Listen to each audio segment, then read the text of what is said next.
شوال کا روزہ دعوت کی وجہ سے توڑنا.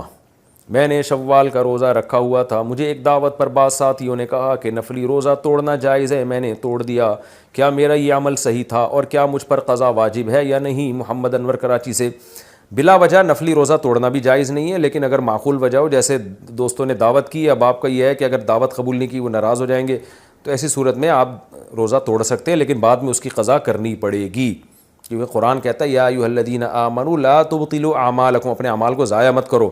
تو اب ایک دفعہ رکھ لیا تو اب اس کو ٹھیک ہے, کسی وجہ سے توڑ دیا تو اب بعد میں دوبارہ رکھیں اس کو, واجب ہے وہ. ایام 20 کے روزوں کی فضیلت. ایام 20 کے روزوں کی کیا فضیلت ہے؟ محمد ندیم کراچی سے. حدیث میں ایام 20 کے روزوں کے بارے میں آتا ہے جس نے ایام 20 کے روزے رکھے پورے مہینے کے روزوں کے برابر ہیں, کیونکہ ایک نیکی 10 نیکیوں کے برابر, تو 3 روزے ایک روزہ 10